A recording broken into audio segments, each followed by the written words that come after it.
Bonsoir. Aujourd'hui, nous embarquons avec des policiers pas comme les autres. On les surnomme les super flics de Belgique. Des unités spéciales chargées de traquer les criminels les plus endurcis, belges ou français, juste de l'autre côté de la frontière.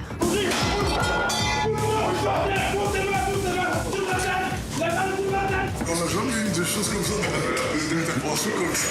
Moi, je veux voir ton autre équipe pour me toucher comme ça, mais t'es un malade ou quoi? Tout d'abord, nous allons découvrir une unité spéciale hors du commun, la Force Rago. Des policiers équipés d'hélicoptères surpuissants déployés pour prendre en chasse les délinquants les plus dangereux. Leur quotidien, recherche de personnes disparues, filature indétectable depuis le ciel et course-poursuite à grande vitesse pour intercepter de redoutables bandes de braqueurs. Il ouvre le feu, il ouvre le feu. On décroche. Remonte, ce sont des dingues. Cela devient dangereux. Ils vont tout faire pour s'en tirer. On ne s'attend pas à ce qu'on nous tire dessus. Ce sont des actes de guerre quasi. On a un problème. On n'a plus que 30 minutes de fuel. Il a pris un virage trop vite. Il a fait un tête à queue. Attention, non, mais c'est l'accident, hop là. Putain, et il rentre sur le terrain vague, il monte sur le terrain vague, on va. S'il repart dans les bois, on va le perdre. Merde, ils vont le perdre. Ils vont le perdre. Très beau travail, les gars. En exclusivité, une autre unité spéciale nous a ouvert ses portes, la brigade anti-banditisme, l'équivalent de notre BAC. Des policiers rompus aux interpellations musclées que nous avons pu suivre dans les quartiers les plus sensibles, notamment à Molenbeek, devenu tristement célèbre pour avoir servi de refuge à certains terroristes des attentats du Bataclan. Ouais, donc tu me confirmes effectivement que la plaque s'est volée et loin d'être une perte. Coupez les contacts, les mains en visu! Les mains en visu! Coupez les contacts! Police, montez main, mettez main sur ta tête. Ces policiers d'élite sont capables des interventions les plus spectaculaires, mais aussi de résoudre les enquêtes les plus difficiles. C'est un camé, il faut savoir, cocaïne. Donc moi j'aurais proposé que l'entrée se fasse par la deuxième porte. Entre règlement de compte, braquage et trafic de drogue, d'autres policiers sont en première ligne, les bikers. Avec leurs vélos et leurs méthodes surprenantes, ces fins lignées débusquent voleurs et dealers. Police, reculez! Reculez! Reculez, j'ai dit! C'est un autre qui en a stupé. C'est lui qui a jeté. Monsieur, j'ai rien, monsieur. Il y a quelque chose sur vous? Quelqu'un a quelque chose sur soi? Vous n'avez rien à faire ici. Vous venez foutre le bordel. Drogue, braquage et course-poursuite, immersion avec les super flics de Belgique, un reportage mené sur les chapeaux de roue par Dorothée Barthes. C'est à 20 km de Bruxelles, dans cet aéroport militaire, qu'est basée une unité d'intervention de la police fédérale belge hors du commun. Ce hangar abrite l'un de ses bijoux. Un hélicoptère biturbine équipé de caméras ultra puissantes et bourré d'électronique. L'unité de police en possède 5 pour intervenir à tout moment, partout sur le territoire. Comme tous les matins, Didier, un ancien Top Gun, pilote durant 18 ans dans l'armée de l'air, vérifie les blindages de l'hélicoptère, car il arrive qu'il se fasse tirer dessus lors de courses-poursuites. Vous avez effectivement des plaques qui sont mises partout sur le sol. Ici, sur le plancher, à 1,5 cm. Et ça nous protège effectivement des projectiles venant du bas. Et ces blindages vont se révéler très utiles pour Didier. Ce jour-là, une banque vient d'être braquée en banlieue de Bruxelles. Les malfaiteurs ont dérobé une dizaine de milliers d'euros. Ils sont en fuite. Ok, Derek, vous pouvez éventuellement rejoindre la 8 côté Halle. Ok, bien reçu.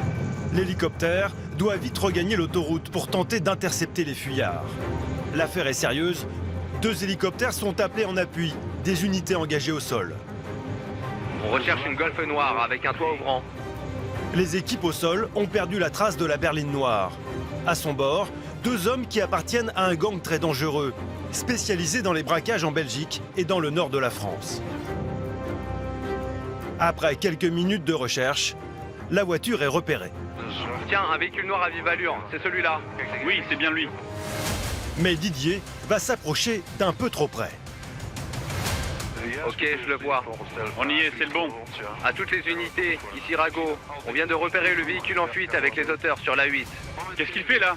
Les fugitifs viennent de repérer l'hélicoptère. Ils prennent tous les risques pour s'échapper. Par la bande d'arrêt d'urgence ou en slalomant entre les voitures à plus de 150 km/h. Ils tentent le tout pour semer Didier. Non mais qu'est-ce que c'est que ça? Attention, il y a quelqu'un sur le toit. Mais c'est quoi ça? Il est armé. Il va nous tirer dessus. Remonte, il va nous tirer dessus, je te dis. Je remonte, c'est bon. Je reste derrière lui. Il ouvre le feu. Il ouvre le feu. C'est incroyable, mais l'homme vise l'hélicoptère avec un pistolet mitrailleur. Ça devient chaud là. Ce sont des malades. Les gangsters ont tiré une dizaine de fois en direction des policiers, mais sans les toucher. L'alerte Scramble est immédiatement déclenchée. Dans le jargon, cela signifie une mobilisation immédiate de tous les services disponibles. À toutes les unités, la Golf est à hauteur de l'échangeur A8 Ring en direction de Bruxelles. Ils viennent de nous tirer dessus. L'un des occupants est passé par le toit ouvrant pour nous tirer dessus. Il est armé d'une Kalachnikov. Je répète, les suspects sont munis d'armes militaires extrêmement dangereuses. J'ai jamais vu des malades pareils. Les suspects appuient sur l'accélérateur et forcent le passage, au risque de provoquer un accident. C'était tout près, ils les ont frôlés. Didier ne veut pas trop se rapprocher. Le toit est toujours ouvert. Les gangsters pourraient encore ouvrir le feu. Il va créer un accident. Oui, ils sont fous dangereux. Je les ai bien en vue, je ne les lâche pas. Avis à toutes les unités. Pour l'instant, il continue sa route. Il prend la sortie vers l'avenue de Stark. Ok, Rago. Il est bloqué devant les feux. Les policiers en voiture vont-ils en profiter pour intercepter le véhicule? Actuellement, le véhicule est bloqué à un feu rouge. À toutes les unités. Les occupants sont armés et dangereux. Ils sont pour l'instant bloqués. Il redémarre. Il redémarre. Il remonte sur le ring. Il y va plein pot. Allez les mecs, vous êtes où? Les renforts tardent à arriver. Allez les mecs, il a pris un virage trop vite, il a fait un tête à queue. Il est parti en tête à queue. Le conducteur a perdu le contrôle à grande vitesse. Il est maintenant à contresens. Il doit être à l'arrêt en ce moment. J'ai perdu le visuel. Attendez, on contourne. Allez-y les gars, c'est le moment d'y aller. Il repart. Les policiers n'en reviennent pas. Les braqueurs reprennent leur course folle. Les unités d'intervention parviendront-elles à les arrêter? En Belgique, les voleurs prennent de plus en plus de risques pour mettre la main sur de l'argent liquide. Phénomène nouveau, alors que les attaques de banques sont en baisse, celles des commerces augmentent, cible prioritaire des braqueurs. Tu sais qu'il y avait un enfant sur place ou pas? Je sais pas, je vous dis que je sais pas. Ouais, mais ce sont quand même des faits graves quand même. La Belgique compte plus de 3000 vols à main armée par an. C'est 5 fois plus qu'en France, ramené au nombre d'habitants. Les voleurs utilisent toutes sortes d'armes, des couteaux, des armes de poing, mais aussi des armes de guerre. Et depuis plusieurs mois, la Belgique subit une épidémie d'attaques de distributeurs automatiques avec une nouvelle technique. Les malfrats injectent du gaz à l'intérieur des distributeurs et les font exploser. Ces nouvelles formes de criminalité, c'est la préoccupation du commissaire Alain de l'antibanditisme. Sur la police, vous savez ouvrir s'il vous plaît? Avec ses airs d'acteur américain, en véritable shérif de la police belge, il traque sans relâche ces nouveaux braqueurs qui sévissent le long de la frontière franco-belge.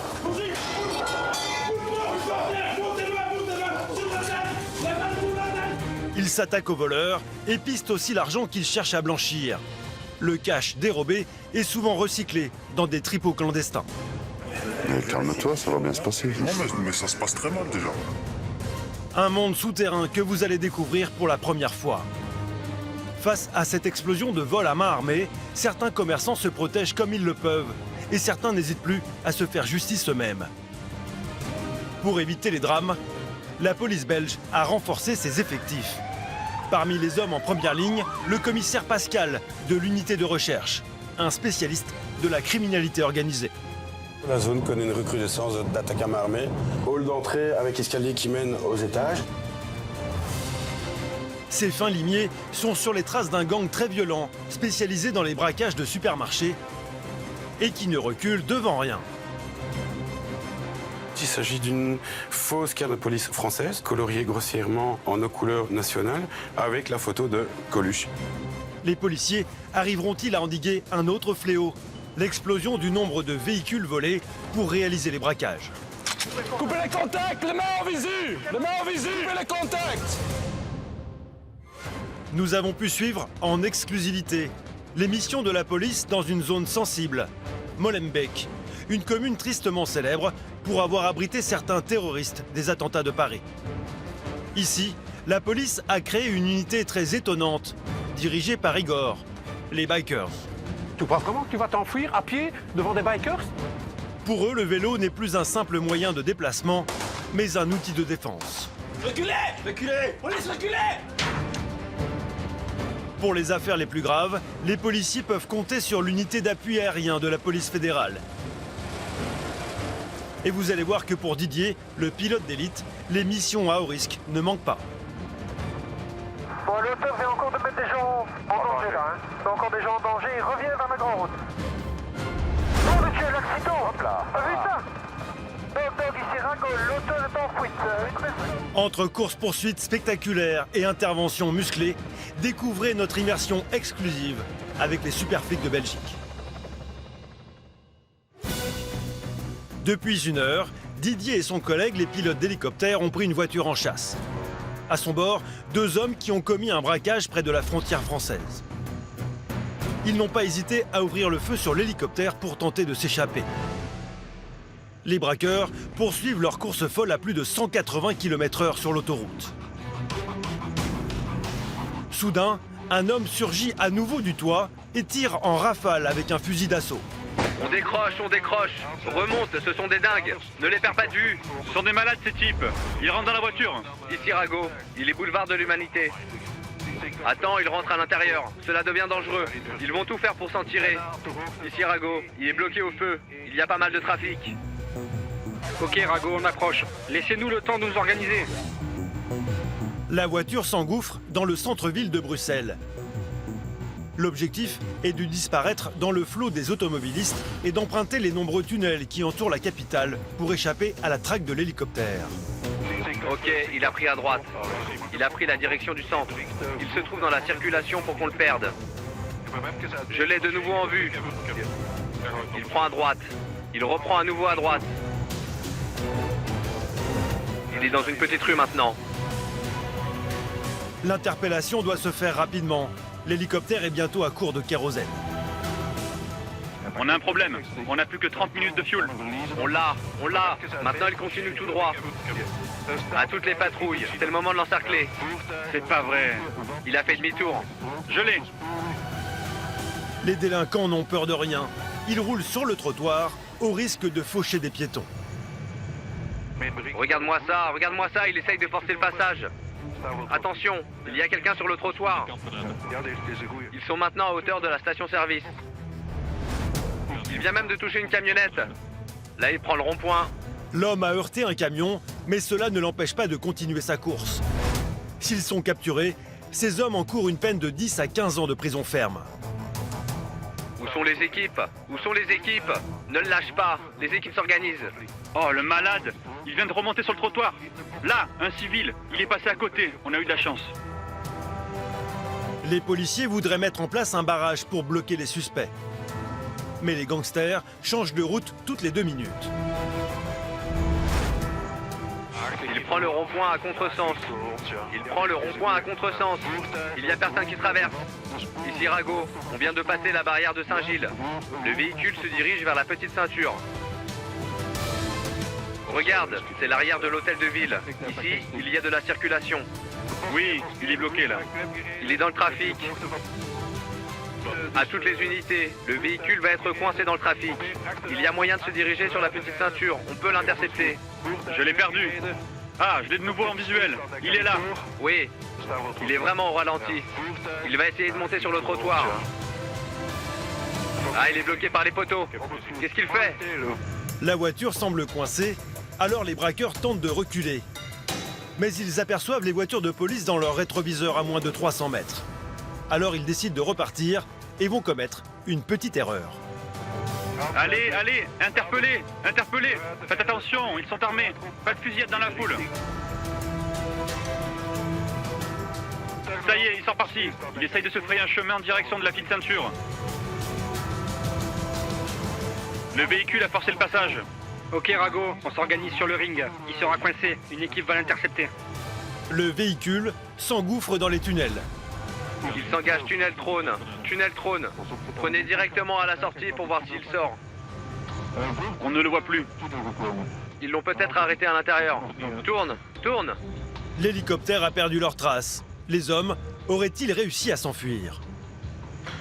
Je ne les vois pas. Où est-ce qu'ils ont filé? Didier est stressé. Chaque seconde hors du champ de la caméra augmente les chances des suspects de s'échapper. Paul Bru à toutes les unités. Le véhicule est rentré dans le tunnel trône et nous ne l'avons pas vu sortir.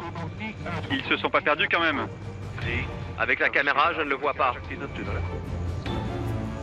Paul Bru, est-ce qu'on peut nous tenir au courant si quelqu'un a intercepté le véhicule? Dépêchez-vous les gars, je suis presque à court de fuel. Toujours aucune trace de la voiture.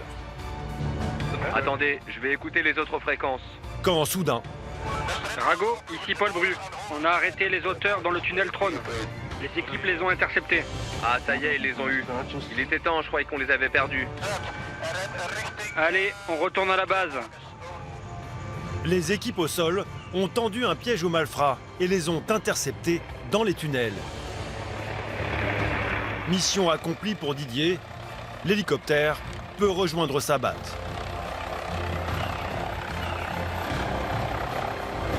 Une intervention très spectaculaire. Des mois après, Didier n'en revient toujours pas. On était en route vers les lieux des faits. Et c'est en se dirigeant, on s'est dit, bon, on va suivre les autoroutes. Et on a remarqué un véhicule qui faisait un petit peu des manœuvres un peu bizarres à la recherche de, on ne savait pas trop bien quoi. Et puis on finit, c'est avéré que c'était le véhicule en question. Donc on a commencé à le suivre d'une manière un petit peu discrète, jusqu'au moment où il s'est rendu compte qu'on le suivait. Donc on l'a suivi sur l'autoroute et il était en retour vers Bruxelles, jusqu'au moment où ils ont ouvert le toit ouvrant de la voiture. On ne s'attend pas à ce qu'on nous tire dessus. Que ce sont des actes de guerre quasi.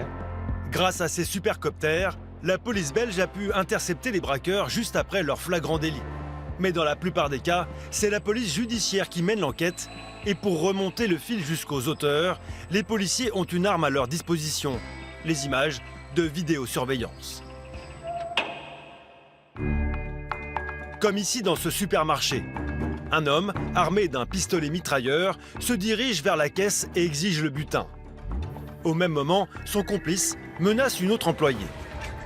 Les deux agresseurs mettent les caissières en joue avec leurs pistolets et les forcent à les guider vers le coffre-fort. Une fois arrivé dans une arrière-salle, le voleur tombe nez à nez avec une autre employée. Comme elle refuse de coopérer, l'homme la jette au sol. La victime, choquée, reste par terre. Ces individus ne parviennent pas à ouvrir le coffre. Ils prennent la fuite avec 2 400 € en liquide. Ils ont été filmés, mais ils étaient cagoulés et gantés. Le genre de braquage qui se multiplie, et pas seulement dans les supermarchés. Au nord de Bruxelles, il est 5 h du matin. Le commissaire Pascal de l'unité de recherche est sur la piste d'une bande de braqueurs multirécidivistes qu'il soupçonne d'être derrière des attaques de pharmacie. La zone connaît une recrudescence d'attaques à main armée. Et donc ici, c'est aussi pour marquer le coup par rapport à la population. On a connaissance des risques à la base. Une intervention qui peut mal se passer, une présence d'armes, mais effectivement, on fait un métier dangereux. Au poste de police, Pascal a réuni son unité. Un braqueur déjà bien connu des services a de nouveau frappé, cette fois dans un cabinet dentaire où il y avait des enfants. C'est un camé, il faut savoir, cocaïne. Pascal connaît son visage, récupéré sur des images de vidéosurveillance, mais pas son adresse. Une erreur du braqueur va lui donner un atout inespéré. Grâce à la téléphonie, il vient d'être géolocalisé dans un immeuble au nord de la ville. Hall d'entrée avec escalier qui mène aux étages. Le suspect, rez-de-chaussée, il semblerait qu'à droite du couloir, on ait 3 portes. Donc moi, j'aurais proposé que l'entrée se fasse par la 2e porte. L'homme change souvent de planque, mais cette fois, il a été repéré, car il a utilisé 2 fois le même téléphone. Le commissaire va-t-il enfin pouvoir le mettre hors d'état de nuire? L'homme se cacherait avec un complice. Les 2 suspects seraient armés. L'intervention est donc risquée. Les policiers vont tout miser sur l'effet de surprise. Une unité d'élite de la police, l'équivalent du RAID, est déjà sur place en appui. Des hommes qui sécurisent le périmètre.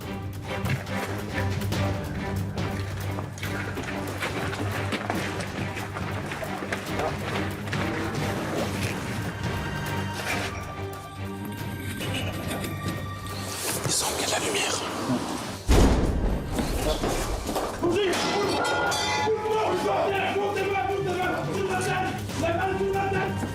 L'assaut a été soudain, l'homme est en état de choc.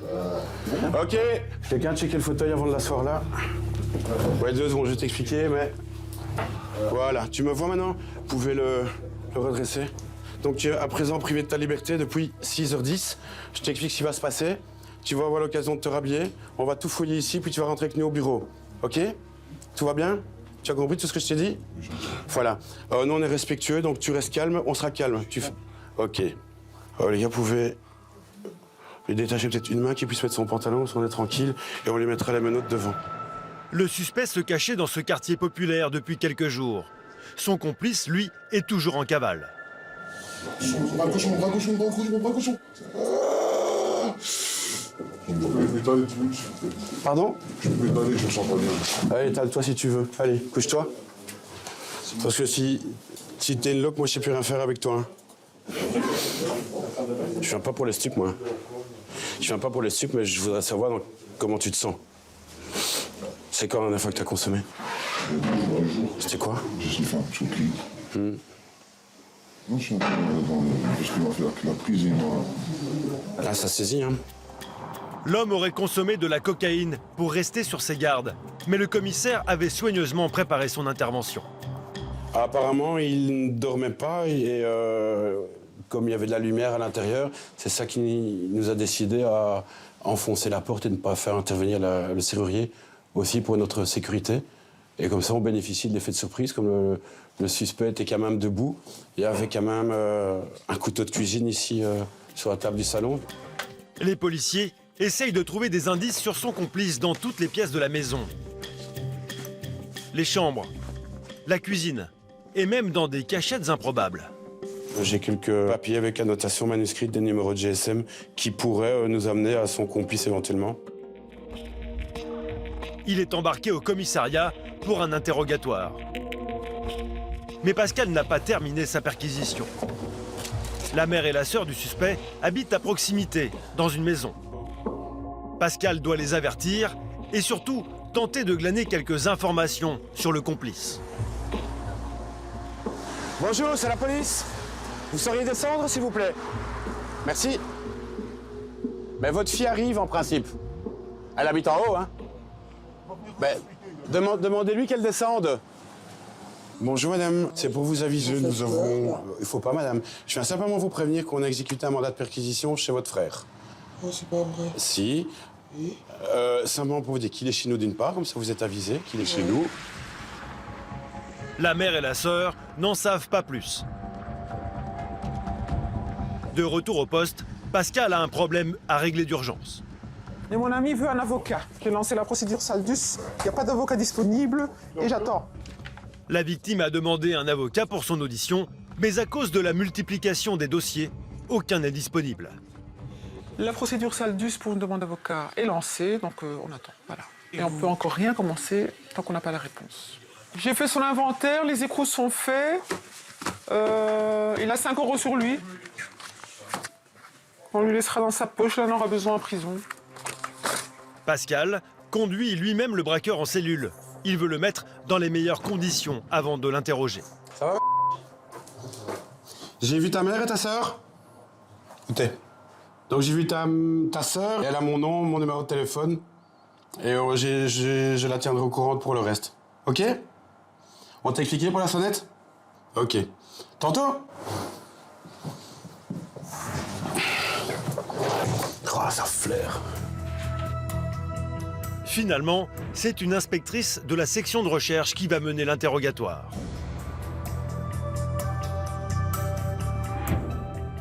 On va demander l'audition. Je crois que tu sais un peu comment ça se passe. Je crois que le mieux, c'est que tu dises la vérité. J'ai beaucoup entendu parler de toi.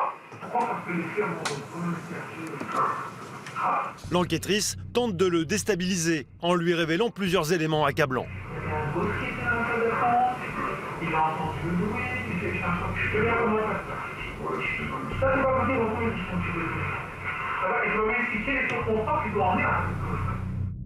Mais le braqueur ne reconnaît rien. L'inspectrice décide alors de lancer un tapissage. Dans le jargon policier, c'est une identification par l'une des victimes. Il avait une écharpe qui couvrait toute sa bouche. Vous voulez qu'il se rapproche? Oui, à la limite, le trempé se rapproche. Ouais, vas-y. Vous regardez son visage, peut-être ça va être mieux, les yeux ou quoi. Vous imaginez avec une écharpe ou quoi? Oui, c'est ça que je suis en train d'imaginer. Mais la femme hésite et renonce à identifier un numéro. Finalement, après 5 heures d'interrogatoire, le braqueur donne des détails qui vont permettre de localiser l'adresse de son complice. Les commissaires Pascal et Alain se rendent immédiatement sur les lieux. Cette affaire va les conduire de surprise en surprise. Notre rôle, naturellement, c'est de l'intercepter, de fouiller l'appartement et d'essayer de trouver des vêtements qu'il portait au moment des faits, ou armes éventuelles ou autres objets illicites.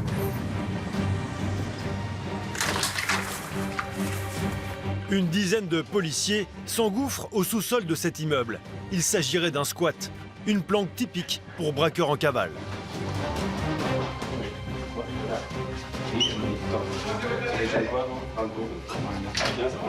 Personne, et pourtant les lieux semblent habités. La chaudière est allumée. Il ne faut pas être technicien, il ne faut pas être ingénieur pour savoir que l'émanation de CO, on ne va pas rester trop longtemps ici non plus. Franchement, c'est l'évacuation dans la pièce. Ici, il y a une pièce qui fait office de toilette. On sent comme ça déjà la moisissure et quand on rentre ici dedans, une sorte de douche, avec une évacuation rudimentaire. Il y a quand même des ustensiles, je dirais, de toilette. Donc ça veut dire que quand même des gens se lavent ici et se rasent même ici parce que bon, il y a des rasoirs. Les policiers entendent du bruit dans une autre pièce et se retrouvent nez à nez avec une femme. Qu'est-ce qui se passe? Il y a un meurtre? Voilà les Romains. Romain, Lucas. Albanais. Les policiers découvrent 5 personnes qui dorment à même le sol sur des matelas. Ils vivent dans des conditions précaires. Un hébergement clandestin tout à fait insalubre. Et là-bas au fond, il y a quelqu'un qui... Non, il n'y a pas. Il n'y a pas? Alain soupçonne le braqueur de s'être isolé à l'étage. Ouvrez ou j'ouvre la porte. Bon. Mais personne, ils sont pas là. L'agresseur recherché n'est pas là.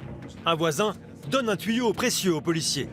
Se sentant traqué, le suspect se serait réfugié chez sa mère.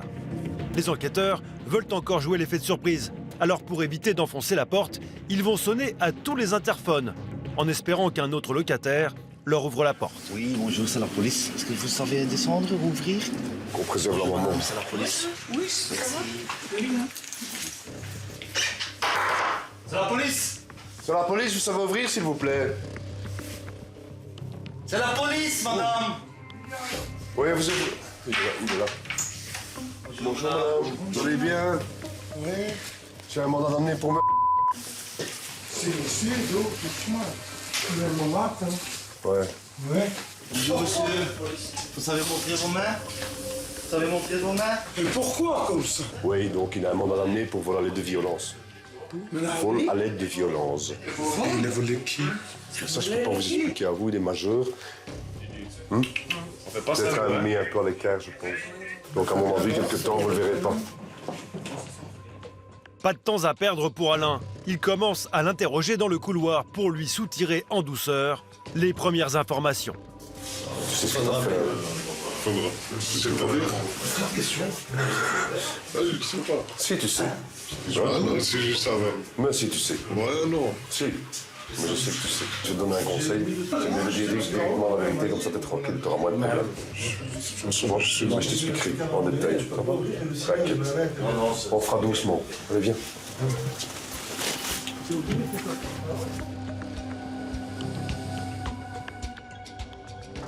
De retour au commissariat, Alain commence l'audition. Tu peux droiter dans ta main gauche. Je vais pas transférer comme ça, tu le sens. Ça va? Ok. Attendez, installe-toi. Le suspect ne s'en doute pas, mais Alain a soigneusement préparé son interrogatoire sur son dernier braquage qui était entièrement filmé. Tu dois être entendu dans le cadre d'un vol, avec violence et menace, avec circonstances aggravantes, au cours desquelles des armes ont été montrées utilisées sur un cabinet dentaire, fait commis par 2 auteurs, dont un armé d'un couteau. Moi, j'ai rien fait, mais c'est ça que je vous dis, j'ai rien fait. Moi, je suis rentré pour ma dent, en fait. Apparemment, ça s'est mal passé. Hein. Ah, mais... Bon, une petite question. Est-ce que tu as une connaissance qui a été interpellée récemment et qui se trouve actuellement détenue? Ouais. C'est qui? Ouais, j'ai entendu que j'étais fait arrêter. Il s'est fait arrêter comment? Pourquoi? Dans quelles circonstances? Je sais pas. On a fait une enquête téléphonique sur ton numéro. Et on a pu constater que tu es en contact avec la veille des faits et après les faits. Vous avez eu 135 communications. 135? Oui. Il s'agit du nommé que tu connais. Celui-ci a été reconnu formellement par les victimes. Il est en aveu pour les faits. Et il est détenu pour ces faits. Alors, lors de l'audition, il déclare qu'il a eu des contacts GSM avec le deuxième auteur. Nous, on te dit que tu es le deuxième auteur des faits. On va te montrer les photos. Moi, j'ai rien fait de mal, moi. Pourtant, tu vas voir, c'est criant de vérité. Hein. Mais j'ai rien fait de mal. Mais si, c'est toi, c'est le fait. Tu sais qu'il y avait un enfant sur place ou pas? Je sais pas, je vous dis que je sais pas. Oui, mais ce sont quand même des faits graves, quand même. Comment il y avait des enfants? Ouais. Mais moi, j'ai rien fait de mal, moi. Le suspect nie tout en bloc, mais Alain a plus d'un tour dans son sac. Il lui dévoile des photos de lui prises par les caméras de surveillance. C'est moi le deuxième. Arrête. Arrête quoi? Bah... Oui, mais vous voyez que j'ai une arme ou quelque chose dans la main? J'ai pas dit ça, mais je te demande si c'est toi. C'est pas ce qu'on a dit. Je t'ai dit que là, je t'ai dit qu'avec l'arme, le couteau en main. La photo, c'est normalement, ça peut être que moi, je crois. Oui, ça peut être toi. C'est sûr. Le braqueur est coincé. Il n'a pas d'autre choix que d'avouer les faits. Il y en a beaucoup qui me ressemblent. Bon, remarquez, c'est bien moi sur les photos, mais c'est pas moi qui avais le couteau. On est d'accord? Oui, j'avais rien dans la main quand même. Bon, c'est déjà bien que tu reconnais. C'est déjà un bon point, moi je trouve.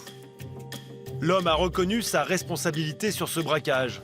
Avec son complice, il écopera de 3 ans de prison ferme pour vol à main armée en bande organisée. Ces 2 interpellations sont le fruit d'un travail minutieux qui a duré plusieurs mois. Mais parfois, la police peut agir très vite et interpeller en flagrant délit. Pour cela, elle compte sur les hélicoptères de son unité d'appui aérien. Sur la base de la police fédérale, une nouvelle alerte vient de retentir. Ce jour-là, direction Charleroi, à 20 km de la frontière française. Un agresseur, visiblement français, est en fuite après un vol à main armée dans un commerce. Une chasse à l'homme commence. Voiture bleue, tout près de l'hôpital.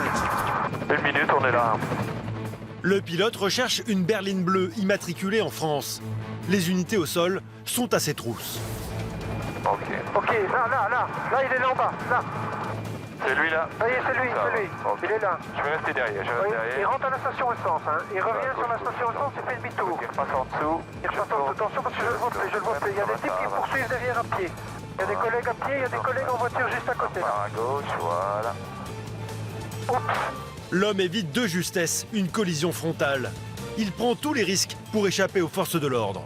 Les collègues ont failli l'avoir. Il rentre sur le parking de l'hôpital. Dog, Ringo. Il tricote un peu. La Vectra en fuite vient de remonter sur le parking de l'hôpital Notre-Dame. Rentre sur le parking de l'hôpital Notre-Dame. Attention, gauche, voilà. Tu veux que je descende, je monte? Non, je suis Non, reste comme ça. Reste à cette distance-ci, il faut pas bloquer nos voies. Ah, il est bloqué. Dog pour Ringo. Bon, l'auteur vient encore de mettre des gens en danger là. Hein. Il y a encore des gens en danger. Il revient vers la grande route. Le fugitif se sent coincé. Il accélère à fond pour tenter de regagner l'autoroute. Attention. Oh, mais tu as l'accident. Hop là. T'as vu ça? L'homme a tenté de passer en force un barrage de police. Dans sa course folle, il percute de plein fouet une voiture avec à son bord 2 passagers. Dog, ici Ringo. L'auteur est en fuite. Une personne. Pantalon blanc, chemise grise. Il est toujours en train de courir. Raté, il a failli se planter aussi, mais il s'est planté. Dans sa tentative de plaquage, un policier se cogne violemment contre un mur. 2 voitures de police arrivent maintenant à la hauteur du suspect. Et il rentre sur le terrain vague, il monte sur le terrain vague, over. Il y a un collègue qui est juste derrière, et avec les armes, il ne sait pas courir très vite. Le fuyard tente le tout pour le tout, mais il est à bout de souffle. Le policier n'est plus qu'à quelques mètres. Donc il tire à gauche, l'auteur va se faire intercepter. C'est là en direct sur les images. Voilà. Ok, hauteur interceptée. Dog pour un gauche. Hauteur interceptée dans le terrain vague. 2 collègues sur place pour pouvoir le menotter. 2 collègues sur place pour le menotter. Je confirme, il est intercepté, c'est le bon hauteur, over.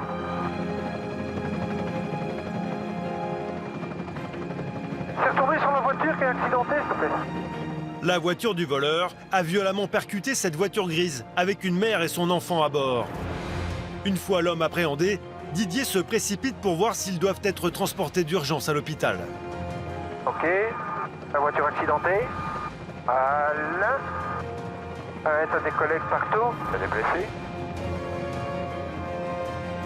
T'as quand même un gamin dans la voiture là. Punaise, t'as vu comment il est pris? La maman. La maman qui téléphone. Pas possible. C'est un bébé, elle a l'air plus traumatisée que l'enfant. Ouais. La mère et son enfant, en état de choc, s'en sortent finalement avec seulement quelques légères blessures au visage. Ce jour-là, Didier le pilote rentre à la base avec une nouvelle interception réussie, en flagrant délit, à ajouter à son tableau de chasse. Là encore, un sacré souvenir. Donc on s'est rendu sur les lieux, on a effectivement localisé le véhicule, ramené les équipes de police. Certaines étaient déjà dans un périmètre relativement restreint, mais on les a ramenées plus précisément sur la voiture en question. L'an dernier, les hélicoptères de la police fédérale ont effectué plus de 1000 missions. Et vous allez voir que certaines chasses à l'homme prennent des tournures encore plus spectaculaires. Depuis un mois, Pascal de la section de recherche se casse les dents sur un dossier atypique. Il enquête sur une bande de faux policiers qui a commis plus de 35 faits à Bruxelles. Et ce matin, il vient de récupérer des faux badges étonnants. Il s'agit d'une fausse carte d'identité saisie sur Saint-Gilles il y a quelques mois. Alors à la base, c'est une carte de police française où les couleurs nationales françaises ont été coloriées grossièrement en nos couleurs nationales. Vous avez tout le texto qui reste fidèle aux cartes de légitimation françaises avec la photo de Coluche. Et ce type de carte a été retrouvé abandonné par un des auteurs en flagrant délit. Les voleurs ne manquent ni d'humour ni d'audace, mais semblent manquer de courage. Ils ciblent des commerçants isolés ou des personnes âgées. Des vols avec violence et parfois avec ruse qui rapportent gros. Un casse-tête pour Pascal qui décide d'interroger en détail la dernière victime des faux policiers pour dénicher quelques indices. Bonjour madame. C'est une retraitée qui habite seule au rez-de-chaussée de cet immeuble. Il rentre d'office, hein, et j'ai monsieur fermé la porte. Non, mais j'ai un collègue, il me dit. Il rentre directement dans le jardin. Il passe comme ça, oup, je vais voir un jardin, vous appliquez, il dit, on a cambriolé à côté. Je dis, mais je sais pas moi, on n'a pas cambriolé chez moi. Et on a une folie. Voilà, le monsieur, il rentre, habillé en pull, pépère comme ça, la pépère, là, c'est poli. Et il regarde, il me dit, voilà, il avait ça, tiens. Je dis, oui, c'était dans mon tiroir. Là, j'ai commencé à comprendre qu'il a été dans mon tiroir. Hein. Un policier qui vient faire une enquête, il ne va pas dans un tiroir directement. Hein. C'est sûr. Les faux policiers mettent la main sur un gros butin. Ici, l'autre, pendant que j'étais avec lui dans le jardin, il a fouillé tout. Hein.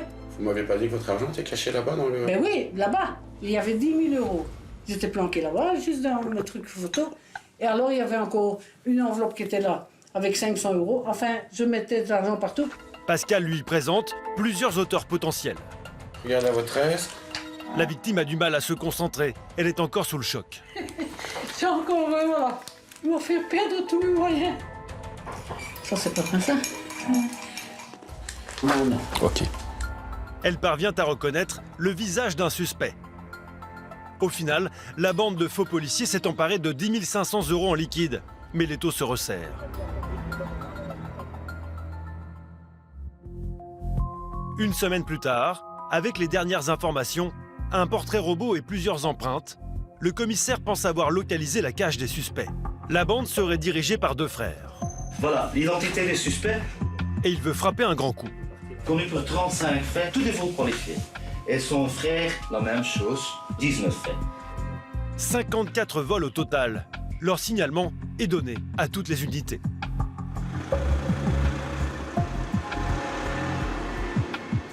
Les hommes circulent souvent dans une grande berline allemande. Elle serait volée. Quelques semaines plus tard, alors qu'une patrouille d'intervention est en maraude, une voiture de luxe attire l'attention des policiers. 310 à Bruno, est-ce que je peux te passer un index plaque en mouvement, Mazoui? X6, hein, ça je rattrape pas. Hein.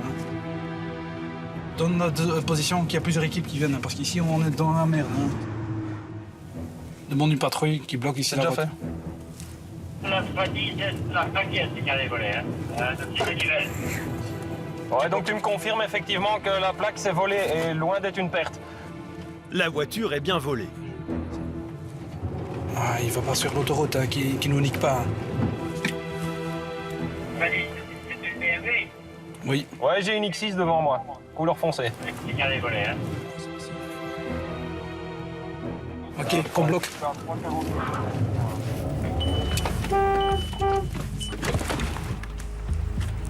Coupez les contacts, les mains en visu! Les mains en visu! Coupez les contacts! Vous êtes à combien à bord du véhicule? À 3, ok. Restez dedans, les mains en visu. C'est votre véhicule ou pas, monsieur?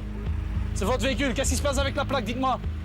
Descendez du véhicule. Mettez le frein à main. Vous restez, vous bougez pas. Main en visu, vous venez ici à l'arrière du véhicule. Vous posez vos mains sur le véhicule. Posez vos mains sur le véhicule. Menottage. C'est ta voiture ou pas? Elle est volée ou pas? Il y a un problème avec. Il y a un problème avec. Le signaler. Dis-moi quoi? Quelque chose ou quoi? Qu'est-ce qui se passe avec ta voiture? Explique. Non, la voiture, c'est une location. C'est une location. Oui, mais qu'est-ce qui se passe avec la voiture? Dis-moi. C'est pas des signalés. Il n'est pas signalé? Tu as de la drogue sur toi? Tu fais quelque chose? Il n'y a rien? Pour se sortir d'affaire, le conducteur affirme qu'il s'agit d'un véhicule de location. Sans le savoir, la brigade d'intervention a frappé fort. Il s'agit en fait des individus recherchés dans l'affaire des faux policiers. Le véhicule est passé au peigne fin et les enquêteurs découvrent ce sachet blanc. C'est regardé ce que c'est? Je ne sais pas ce que c'est. Pour moi, c'est ou bien de l'héros, un truc comme ça. Ou bien c'est du kiff. En plus de rouler avec un véhicule volé, l'homme transportait 25 grammes de kiff, une puissante drogue hallucinogène à base de hashish. Ils viennent d'arrêter l'un des frères suspectés de diriger la bande des faux policiers. Le deuxième est toujours en cavale. Pourtant, Alain est confiant. On a le temps, nous. Hein. Lui, c'est pas demain, c'est après-demain, c'est la semaine prochaine. Nous, on a le temps. De toute façon, on l'aura. Maintenant, on va le signaler à rechercher. Et il sera à rechercher par toutes les patrouilles et toutes les différentes polices dans toute la Belgique, quoi. De toute façon, on va l'avoir. Pas un problème de quelques jours, quoi. Et son instinct va lui donner raison. 2 semaines plus tard, la police a récupéré plusieurs adresses de planques sur l'homme interpellé. Ce matin, Alain et son équipe se dirigent vers un appartement du centre-ville, lourdement armé. Et ils vont tomber nez à nez avec le deuxième frère. Suspect.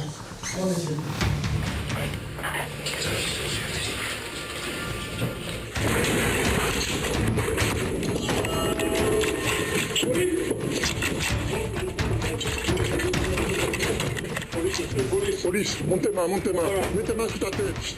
L'approche tes là. Mais dis-moi de quoi? J'ai rien compris. On est ici pour vol avec effraction. Donc tu es privé de ta liberté. Ça veut dire que tu as été volé dans les maisons la nuit. Non, jamais de ma vie, moi j'ai volé dans la maison. T'as l'habitude de toute façon, je pense, de la police. Non, jamais de ma vie. T'as jamais été à la police? Non, j'étais le président, mais jamais de la maison. Jamais. Mais tu sais comment ça fonctionne, hein. On est là pour des vols avec effraction. Ça veut dire infraction, ça veut dire... L'homme fait mine de ne pas comprendre. C'est quand tu rentres la nuit chez les gens et que tu casses la porte. Non, jamais de ma vie ça. Jamais? Je te jure. Jamais? Jamais de ma vie ça. Ah ben on verra tantôt. Avant, oui. Pour les voitures, oui. Ah ben c'est pour les voitures. Pour les voitures, mais c'est pas pour la maison, moi jamais. Il nie les faits, mais avoue avoir déjà été entendu dans des affaires de vol de voitures. Faut un peu faire le ménage, hein. Les policiers inspectent les moindres recoins de l'appartement à la recherche de preuves de ces multiples vols. Et surprise, ils découvrent une surveste de policier ou d'agent municipal. Vous travaillez pour la voirie, c'est ça? Tu travailles pas, tu m'as dit tantôt. Tu travailles pas? Non, mais moi je travaille pas parce que je travaille 120 heures. Ah, ok. Les policiers récupèrent un petit butin dont la provenance semble douteuse. Ici, je suis sûr que la moitié est volée. J'espère que tout est signalé.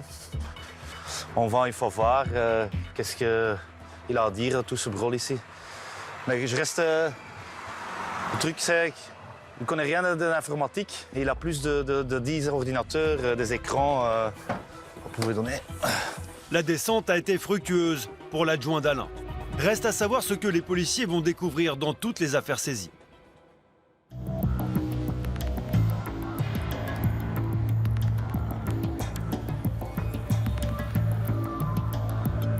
Au commissariat, Alain fait l'inventaire des objets retrouvés. Des cartes de crédit, des plaques de voiture et même une ponceuse. Ainsi qu'une douzaine de téléphones jetables. Tout des mêmes GSM qu'il a. Pas normal, hein? Personne normal n'a pas 10 ou 20 GSM. En fait, c'est tous des GSM pas chers. Qu'est-ce qu'ils font? Ils changent parfois de GSM avec carte SIM. Il y a plusieurs cartes SIM qui sont retrouvées sur place. Et on va voir avec les numéros d'email et les numéros d'appel, est-ce qu'on ne retrouve pas des liens avec des autres dossiers? On a retrouvé ici des certificats d'immatriculation vierges. C'est bizarre aussi, on doit tout vérifier avec les numéros. Plusieurs possibilités, trafic de drogue, trafic des véhicules ici. On pense surtout que c'est des véhicules qu'ils sont en train de trafiquer. Ça rapporte très bien. Il vit quand même dans une certain luxe pour pas travailler. Hein. Je veux dire, quand vous êtes au chômage, moi j'ai pas 3 placements à la maison, 3 Xbox, tous des vêtements de marque. On sait bien combien ça coûte, hein. Et monsieur est au chômage.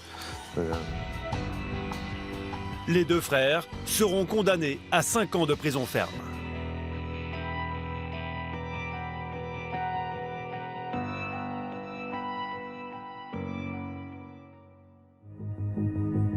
Les hommes de la section de recherche ont démantelé plusieurs gangs de braqueurs. Mais à chaque fois, ils n'ont retrouvé que de petites sommes. Alors où passe l'argent volé? Comment est-il recyclé? Ce soir, Alain file à 2 pas de la grande place de Bruxelles dans un quartier résidentiel. Il va faire une découverte étonnante. Il a demandé aux unités d'intervention de pénétrer les premiers pour sécuriser les lieux. Un café, à première vue, normal. À l'entrée, un énorme bar accueille les visiteurs. Un peu plus loin, les unités spéciales montent la garde. Une vingtaine de personnes sont menottées et portent des masques aveuglants pour éviter de reconnaître les policiers en civil. Car à l'arrière du café, une deuxième salle accueille des tables de poker, de blackjack, de roulette et des liasses de billets de 50 et 100 euros sont posées sur les tables. Il s'agit d'un casino clandestin, idéal pour blanchir de l'argent sale. Des tripots de ce type sont disséminés un peu partout à Bruxelles. En mai dernier, les policiers ont démantelé une bande criminelle qui avait implanté une salle de jeu à l'arrière d'un restaurant. Butin saisi, 16 000 euros. On a fait tellement de choses dans notre vie, on n'a jamais eu de choses comme ça, d'intervention comme ça. Comment ça va? Le propriétaire des lieux n'a pas l'air plus étonné que ça. Il est déjà connu des services pour blanchiment d'argent et il encourt une peine de 5 ans de prison et 300 000 euros d'amende. Tous les soirs, ils étaient une cinquantaine de joueurs à venir tenter leur chance. Alain veut interroger l'organisateur de la soirée. Ah, il y a le droit de l'humain maintenant. Mais calme-toi, ça va bien se passer. Non, mais ça se passe très mal déjà. Mais non, ça se commence passe très mal. Bon. Mais c'est bon, c'est pas grave. On y va? Ouais, allez-y. Ah, je vois rien. Oui. Ah, je suis aveugle. Ah, monsieur... Si, viens, tu vois quand même. Allez, regarde. Vous voulez faire. Allez, regarde, vas-y. Ça va? Allez, je te le remets. Regarde ici 2 secondes. Ouais, ça va très mal.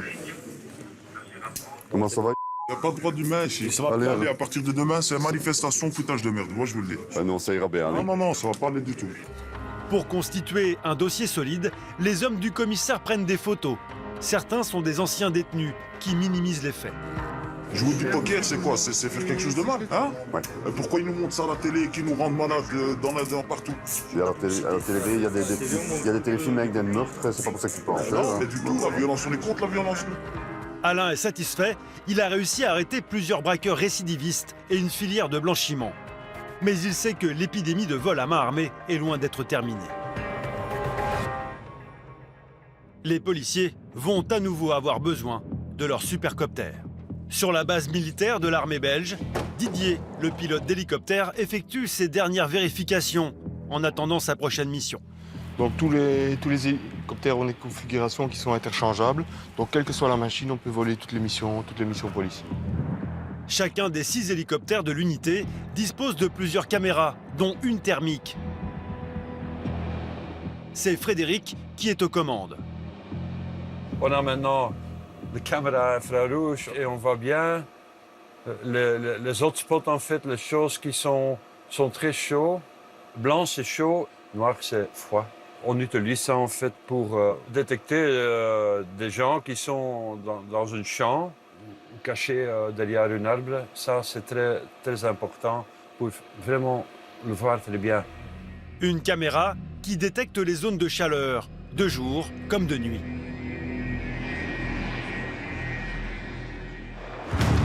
Ce matin-là, c'est reparti pour une nouvelle mission.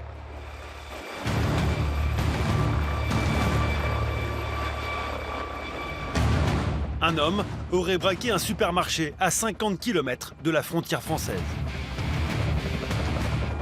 Le braquage a eu lieu à 13h20. L'hélicoptère survole une immense forêt.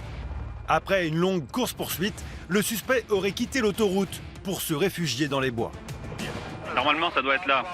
Ouais. Ok, tu vois quelque chose? Non, c'est que de la forêt. Je vais tester la caméra infrarouge. Un outil quasi imparable pour repérer un fugitif, même dans les bois. Regarde à ta droite, environ 3h20 degrés. Est-ce que c'est un véhicule de la police? Oui. En dessous de nous, des collègues. Ok. Toujours aucune trace du suspect.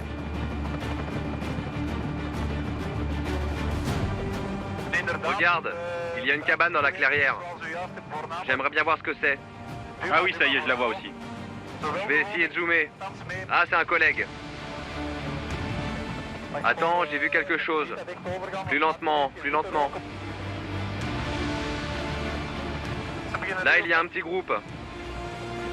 Essaye de te rapprocher, s'il te plaît. Ouais. Non, non, ça m'a l'air aussi des collègues. Des policiers sont placés dans plusieurs endroits du bois pour tenter de débusquer le fugitif. Soudain, les pilotes repèrent un homme allongé. Là, oui, vas-y. C'est bon, je le vois. Il est juste au bord des arbres. Il est juste en dessous de nous.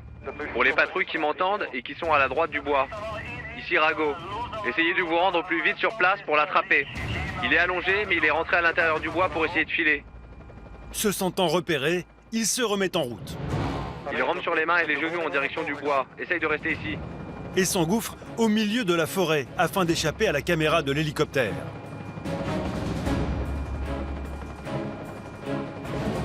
Alors j'ai 2 hommes à droite. Attends, je ne les vois plus.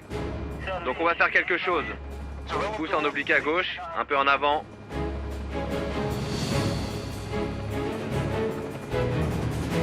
J'essaye. Ah, il est de nouveau en vue. Il est en train de bouger entre les grands arbres qui sont là. Oui, mes hommes sont presque arrivés jusqu'à lui. Ils ne sont plus qu'à 100 mètres du fugitif, mais ils ont du mal à se frayer un chemin. Collègue, ici Rago. Vous êtes à la hauteur de l'étang, mais vous êtes trop loin.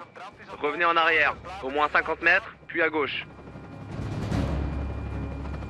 Maintenant, stop. Il est là, il est pas loin. Il est encore allongé? Non, il est assis. Maintenant, il est immobile, il reste sur place. Ok, les collègues se rapprochent. Là, ok, il est pas loin. On a un collègue juste à sa hauteur. Soyez prudents.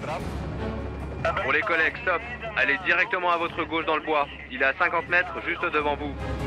Grâce au guidage par hélicoptère, le fugitif au centre de l'image est coincé. Les policiers peuvent l'encercler. Voilà, il se rapproche. Les policiers ne sont plus qu'à quelques mètres. Le braqueur tente le tout pour le tout.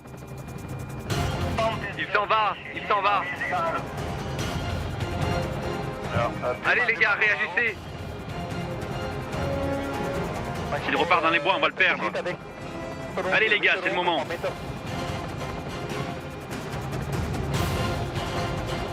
Le fuyard tente d'arrêter une voiture. Puis, il passe devant un promeneur incrédule. Ok, il court vers ce terrain. Merde, ils vont le perdre. Ils vont le perdre. Les collègues le suivent, mais... Les policiers doivent absolument l'interpeller avant qu'il ne retourne dans les bois.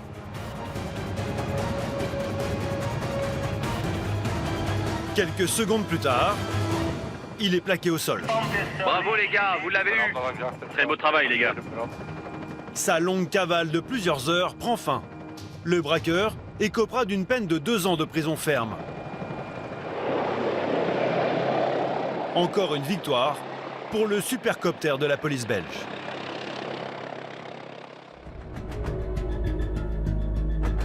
Il y a les bandes de voleurs difficiles à intercepter, mais aussi une nouvelle catégorie de délinquants à laquelle les policiers ont dû s'adapter.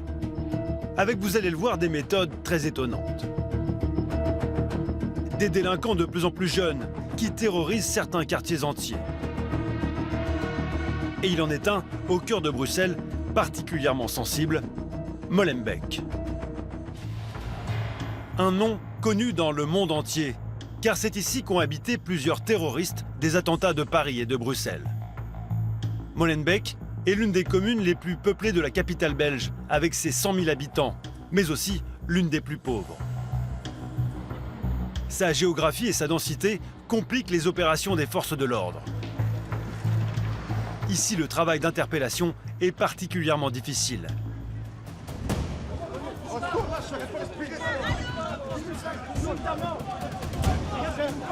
Je veux voir ton nom, t'es pour me toucher comme ça, t'es un malade ou quoi? Tais-toi. Reste là, reste là. La police doit souvent recourir à la force et interpeller les jeunes les plus violents pour rébellion. On va des patrouilles, s'il te plaît, on va des patrouilles.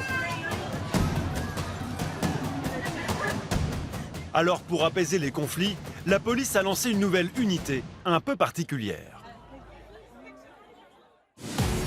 Il est 10 h au commissariat de la zone ouest à Molenbeek.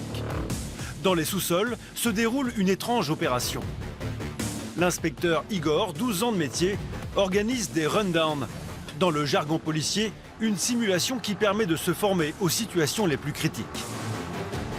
Ces policiers font partie d'une nouvelle unité dans l'air du temps, les bikers. Agression! Agression! Reculez! Reculez! Police, reculez! Reculez! Allez! Le vélo est plus qu'un simple moyen de déplacement. Il devient une arme de dissuasion. Et on se replie! Il peut même servir de bouclier. Gun!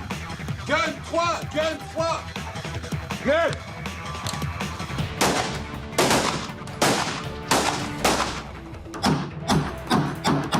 Grâce à leur vélo, les policiers peuvent intervenir très vite. Dans cette ville, aux rues souvent très étroites, ils doivent être prêts au moindre imprévu face à des braqueurs de plus en plus jeunes. Police, reculez! Reculez! Reculez, j'ai dit! Dri! Le policier n'est pas content de lui, même s'il a atteint presque toutes les cibles. Il faut essayer de repenser au principe de verrouiller et ainsi de suite. Ça arrive souvent en fait. D'habitude, tu tires super bien, quoi. Igor est exigeant avec ses hommes, car les bikers sont souvent les premiers sur place, notamment sur les agressions. On ne sait pas tout prévoir, mais voilà, c'est une situation qui pourrait arriver en fait. De se faire bousculer, de se faire agresser. Il y a déjà des collègues qui ont été agressés au couteau et ainsi de suite. C'est un réflexe, c'est de se dire « Ah oui, j'ai déjà eu ça au stand, il faut que je réagisse ». Dans 2 semaines, les bikers mèneront une opération pour démanteler une bande de voleurs atypiques dirigée par une jeune fille mineure. Le soleil se couche sur le centre-ville de Bruxelles. Dans le quartier ouest, tout a l'air calme. Pourtant, Igor s'apprête à vivre une nuit agitée. Oui, il y a pas mal de jeunes qui commencent à créer un très fort sentiment d'insécurité pour tous les habitants de leur cité. Depuis plusieurs semaines, Igor doit faire face à une bande urbaine qui sème la zizanie dans un quartier chaud de Molenbeek. Les bikers viennent de recevoir un appel à l'autre bout de la commune. Une bande de mineurs multiplie les agressions et les vols. Déjà 68 à leur actif. Ce soir, c'est un homme qui vient d'être agressé. Vous parlez français, monsieur? Oui. Vous parlez français? Oui. Ok. Vous avez carte d'identité? Passeport? L'homme a été frappé plusieurs fois au visage. Il est sonné. Je comprends rien de ce que vous dites, monsieur. Je vous demande votre carte d'identité ou un passeport. Vous avez? Qui m'a battu? Jeune de Molenbeek, en location. Certains jeunes narguent les policiers.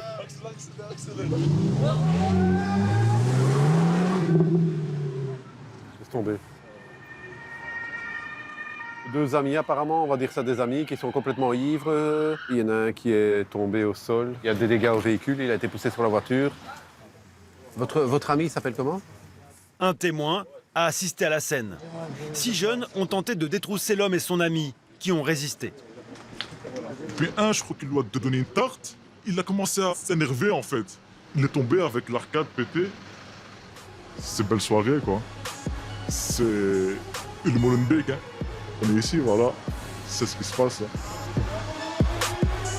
La victime est transportée aux urgences. Elle aura besoin de plusieurs points de suture au visage. Les policiers de Molenbeek veulent en finir avec les agissements de cette bande urbaine. Et ils ne vont plus rien laisser passer. Une semaine plus tard, à Bruxelles, à la fin de la journée, les rues se vident de ses habitants.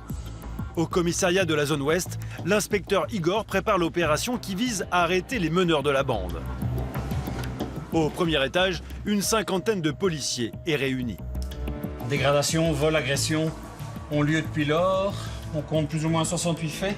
Véhicules de police ont été la cible de jets de projectiles. Le commissaire en fait une priorité. Il veut éviter une surenchère de violence, car il sait que de petits délinquants peuvent en un rien de temps se transformer en apprentis braqueurs. Et depuis 8 mois déjà sur son territoire, c'est l'escalade. Voilà ce qu'on retrouve sur leur blog pour l'instant. Donc les leaders là. 1, 2. Dans cette bande urbaine, fait rarissime, c'est une jeune fille de 14 ans qui joue les meneurs au milieu de petits caïds. Oui, c'est une fille. Donc vous allez voir, elle fait 1m60. Elle parle comme un mec, elle se comporte comme un mec. C'est celle qui va essayer de calmer sur place, qui va discuter, mais c'est la pire de toutes, celle qui fait faire par tous les autres couillons. Et il y a tout le monde qui l'écoute. On va travailler en 2 phases. La première phase, c'est qu'on va essayer d'envoyer les gens en uniforme plus le BAB pour sécuriser les lieux et cadenasser. Les bikers seront en soutien derrière si ça part en courant. En plus, le principe d'aujourd'hui, c'est tolérance 0. Il n'y a rien qui passe. Un crachat, c'est une amende. Il n'y a rien qui passe. Rien du tout. La stratégie du commissaire est simple. Faire imploser la bande avec des actions de harcèlement. La zone de police ouest dispose de près de 300 caméras de surveillance qui permettent, en quelques secondes, de repérer et d'identifier le moindre suspect. Comme le très jeune auteur de ce braquage qui vient de rentrer dans ce commerce. Très vite, il sort de son sac à dos un pistolet automatique. Il met en joue la caissière et l'oblige à ouvrir la caisse. Avec sang-froid, il se saisit de la plupart des billets. Le jeune repart tranquillement, mais se ravise et revient reprendre le reste de l'argent. Ensuite, il prend la fuite en courant. Les caméras de la police permettront de l'identifier et de l'appréhender. Et ce soir, ce sont encore les caméras qui ont repéré l'un des jeunes de la bande recherchée. Igor et les bikers partent à ses trousses.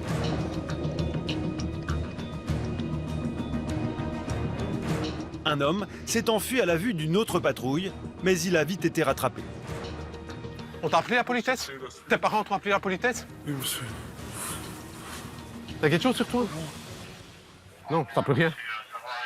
Je l'ai déjà contrôlé une dizaine de fois. Ou c'est l'autre qui a le stup, ou c'est lui qui a jeté. Monsieur, j'ai rien, monsieur. Peut-être qu'on arrive. L'enquêteur le soupçonne de s'être débarrassé de plusieurs sachets de cannabis qu'il comptait revendre. On allait contrôler des jeunes. Et évidemment, monsieur ici, il a pris la fuite. Donc on a réussi à l'intercepter, mais il a dû planquer quelque chose parce que, bon, évidemment, il était à court de jus. Mais je l'ai vu se pencher quelque part ici et il a dû planquer quelque chose. Tu as jeté le stup. Non, monsieur, je vous le jure, monsieur. Arrêtez. Je vous ai déjà dit tout à l'heure. Vous arrêtez de jurer. Il n'y a pas pire menteur que ceux qui jurent. Et vous êtes un bel exemple, ok? Alors je ne veux plus entendre ce mot. Je t'ai déjà C'est un manque de contrôlé politesse. 50 fois plus. Après 10 minutes de recherche, les policiers récupèrent un premier paxon, l'équivalent belge d'un sachet. Oui, allez, un paxon maintenant, on va espérer qu'il est encore caché quelque part, probablement dans son pantalon. Et comme ça, on sait peut-être prouver que c'est à lui. Le jeune homme est conduit au commissariat pour une fouille plus approfondie.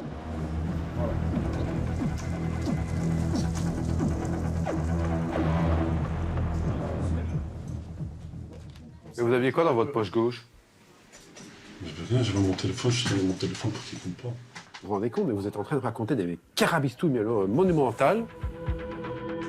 Igor vient de saisir 25 grammes de cannabis, bien au-dessus des 3 grammes autorisés par la loi belge. À l'inverse de la France, où toute consommation de cannabis est strictement illégale. Le jeune devra s'acquitter d'une amende de 250 €, et ce n'est pas tout. Et alors, normalement, là, vous pourriez même encore avoir une amende. Parce que vous n'avez pas le droit de partir en courant quand les policiers vous le demandent. Donc là, vous pourriez avoir une amende en plus parce que vous avez fait le couillon. On est en train de consulter son GSM pour voir s'il n'y a pas des éléments de vente ou autre. Et en fait, il a envoyé un message à un de ses potes qui n'est pas enregistré dans le répertoire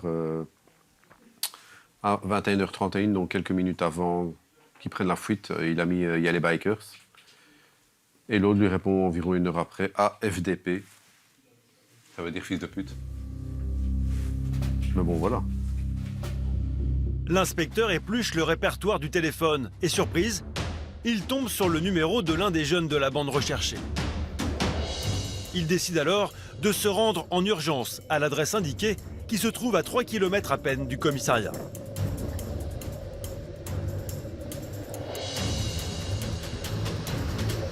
Il y a déjà des gens qui ont eu des ennuis avec la justice. Bon. À l'extérieur du domicile, 5 jeunes. Les policiers tiennent-ils une partie de la fameuse bande qui sème la peur dans le quartier? Bon, apparemment ici, ça n'avait rien à voir avec les jeunes problématiques du quartier. On les a laissés partir parce qu'on n'avait rien à leur reprocher de toute façon. L'inspecteur a fait chou blanc. Les bikers se remettent en selle à la recherche du groupe. Soudain, un cri provenant d'un parc voisin les interpelle.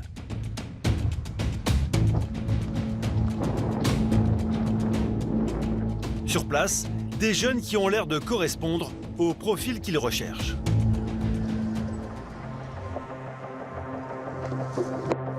Il y a quelque chose sur vous? Quelqu'un a quelque chose sur soi?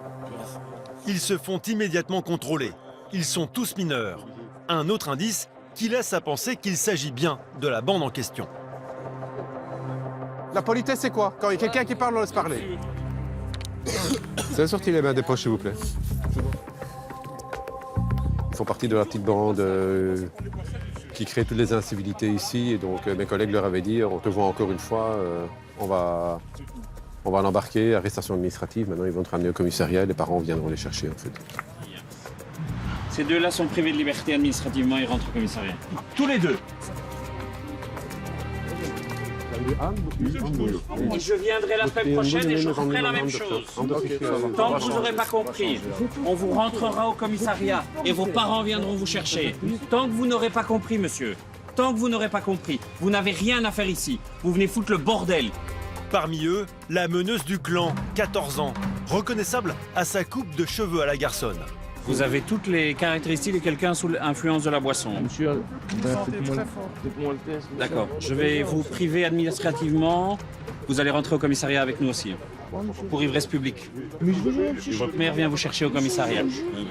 Je vous ai dit. Vous avez consommé, je suis sûr et certain. On vérifiera au commissariat. Je vais faire le test, mais pour l'instant, vous êtes privé de liberté. Mais comment ça privé de liberté? Je vous prive de liberté. Je vous prive de liberté. Monsieur, ça se fait pas. Si c'est comme ça, mademoiselle. C'est comme ça. Vous êtes sous l'influence, vous êtes complètement jeté. Monsieur, je suis fatigué. Oui, vous êtes fatigué. Les jeunes sont embarqués. Direction le commissariat.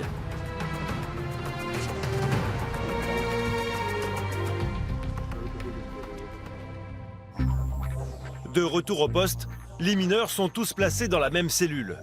Mission accomplie pour le commissaire et ses hommes. Là, ce soir, on marque aussi les esprits parce que tous les mineurs vont être récupérés par leurs parents. Donc, ils vont tous venir ici. Pour les jeunes, c'est le pire, hein. C'est d'être récupérés par les parents. Et que nous, on va avoir une discussion avec les parents et qu'on va expliquer tout ce qui se passe pour l'instant dans le quartier. Une fois les membres de la famille réunis, les auditions commencent avec ce jeune de 16 ans. C'est son frère qui est venu le chercher. Donc, vous êtes dans le quartier régulièrement. Vous avez été contrôlé là à plusieurs reprises. Je vous ai dit jeudi, je ne voulais plus vous voir là-bas. On est samedi, vous êtes de nouveau là. Et vous ne comprenez pas. Aujourd'hui, je vous mets un PV pour ça. Si ça continue, je vous rentrerai à chaque fois au commissariat, monsieur. Et à chaque fois, j'obligerai vos parents à venir vous chercher. Et à un moment, je dirai, c'est fini le frère. C'est la belle-mère ou le père. Et tant qu'ils ne viennent pas chercher, ils restent chez moi. Parce que là, je suis gentil. Mais à un moment, il faut arrêter. On est d'accord? Non. Je suis pas une agence de voyage. Le commissaire est intraitable. Il auditionne les jeunes les uns après les autres. Ils sont accompagnés de leurs parents et certains sont à bout. Ils sortaient presque plus ce temps-ci. Et normalement, ils doivent rentrer directement. Mais on le garde le plus souvent possible. Mais je dois reconnaître que c'est vraiment difficile, quoi. Quand je lui dis non, ne va pas là, il me dit oui, papa, t'inquiète pas, oui. Et ouais, franchement, c'est compliqué. Donc pour moi, c'est une bonne chose que vous avez fait. Franchement, c'est une bonne chose. Reste maintenant à interroger le membre le plus coriace, la chef du clan. Et elle ne compte pas se laisser faire. Ça fait 2 mois que des policiers, des gens qui habitent le quartier se font agresser, se font lancer des pierres sur les véhicules de police, se font lancer des pavés. Il y a des extincteurs qui sont lancés depuis les étages sur les gens. Il y a des gens qui se font agresser. Votre fille a été contrôlée à 6 reprises sur place. Là, il faut arrêter vos bêtises. Il faut arrêter de traîner avec tous ceux-là. 17 personnes on a arrêté aujourd'hui de votre groupe. Vous les avez attrapés avec tous le groupe? 17, 16, plus vous. Vous connaissez tous. On connaît tous. Voilà. Nous, on n'était pas ensemble. Vous êtes une fille intelligente. J'en reste persuadé. Parce que la manière dont vous arrivez à gérer tous ces garçons, putain, il faut être forte. Hein. Parce que là, pour l'instant, tous les gars qui sont là dans ce petit groupe, ils vous respectent tous. Il n'y en a aucun qui ose vous dire ou vous faire quelque chose. Et j'ai pas connu beaucoup de filles à qui ça arrivait, ça. Vraiment pas beaucoup. Hein. Je ne marche pas dessus, ils ne marchent pas dessus. Comme ils te respectent, ils doivent me respecter. Il y a un moment où on va plus rien vous laisser passer. Hein. La jeune fille s'emporte et prend sa mère à partie dans sa langue maternelle. Comment ça fait? Écoute, mets-toi de tes affaires, je sais ce que je fais. Et alors, la moitié, je comprends quand même. Et donc, on parle pas comme ça à sa mère. On est d'accord? On ne parle pas comme... Non. Je vous parle. On parle pas comme ça à sa mère. On lui monte pas la voix. C'est pas respectueux ce que vous faites. Parce que là, votre mère, il est 1h du matin et elle est là pour vous. C'est bon. Après 1 heure sur le grill, elle peut repartir. Ce soir, on a quasi 98% de toute la bande qui est problématique, donc on peut être très content. Il nous en manque un. Grâce à leur travail au quotidien, les policiers espèrent empêcher les jeunes de rejoindre les filières de bandes de braqueurs. Car avec en moyenne 10 braquages par jour, les super flics de Belgique sont constamment sur la brèche. Et les victimes de cette nouvelle forme de violence qui frappe le cœur des villes se comptent par centaines. Ce 90 minutes enquête est maintenant terminé. Merci de nous avoir suivis et à la semaine prochaine, sans faute, sur TMC.